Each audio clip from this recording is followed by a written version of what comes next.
Hello everyone, very good evening. अब हम देखेंगे कि एनटीए यूजीसी नेट का टॉपिक 4 जो है वो क्या है। तो टॉपिक 4 हम डिस्कस करने से पहले बता दें कि अर्थव्यवस्था के जो होते हैं ना, अर्थव्यवस्था के क्षेत्र होते हैं। अर्थव्यवस्था के क्षेत्र को 3 भागों में बांटा जाता है। पहला होता है प्राथमिक क्षेत्रक, दूसरा द्वितीयक होता है और तीसरा तृतीयक क्षेत्रक होता है। ठीक है। तो अर्थव्यवस्था के क्षेत्र को 3 भागों में बांटा जाता है। प्राथमिक क्षेत्रक में वो क्षेत्र आते हैं जैसे कि कृषि और इसकी सहायक सामग्री जो होते हैं ना, जैसे कि पशुपालन, वानिकी, मत्स्य, मछली पालन, खनन, ये जितने भी क्षेत्र होते हैं जो मनुष्य का प्राचीनतम व्यवसाय है, मतलब प्राचीन काल से ही लोग ये व्यवसाय कर रहे हैं, तो इन सब चीज़ों को प्राथमिक क्षेत्र के अंतर्गत रखा जाता है। इस क्षेत्र के द्वारा जो उत्पादित वस्तुएं होती है वो हमारे जीवन यापन के लिए अनिवार्य होती है, बहुत ज़रूरी होती है। प्राथमिक क्षेत्र में सर्वप्रथम कृषि आता है। आपको पता है कि कृषि से अनाज उत्पादन होता है जो हमारे जीवन के लिए बहुत ही ज़रूरी है। ठीक। खनन का कार्य भी होता है, वो भी हमारे जीवन के लिए बहुत उपयोगी है। मछली पालन भी बहुत ज़रूरी है हमारे जीवन के लिए। नेक्स्ट है द्वितीयक क्षेत्रक।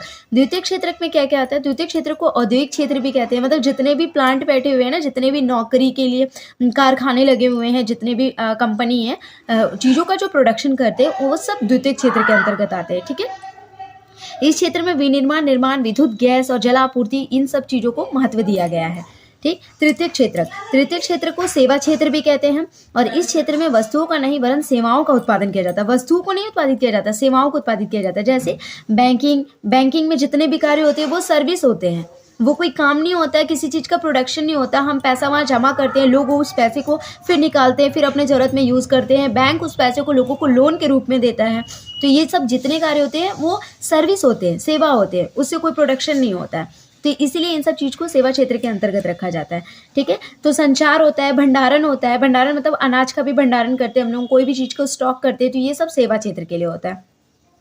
इस क्षेत्र मतलब प्रशासन की सुविधा, जो पुलिस होते हैं, जो प्रशासन होते हैं, वो कोई चीज़ का प्रोडक्शन नहीं करते हैं। जो भी आर्मी है, जो बॉर्डर पे काम करे, वो प्रोडक्शन नहीं कर रहे, लेकिन हमारा प्रोटेक्शन कर रहे हैं, हमारी रक्षा कर रहे हैं।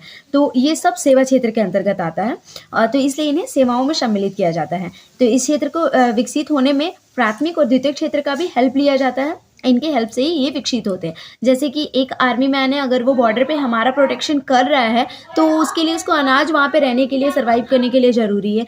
उसके बाद कंपनी से जितने भी बूट्स वगैरह प्रोडक्शन हो रहे हैं, उसके यूनिफॉर्म प्रोडक्ट हो रहे हैं, वो सब चीज़ उसको वहाँ सर्वाइव करने के लिए ज़रूरी है। तो प्राथमिक और द्वितीयक क्षेत्र की सहायता से तृतीयक क्षेत्र में बहुत मतलब आगे बढ़ता है वो। Thank you. अगर वीडियो अच्छी लगी तो प्लीज़ लाइक और सब्सक्राइब फॉर मोर।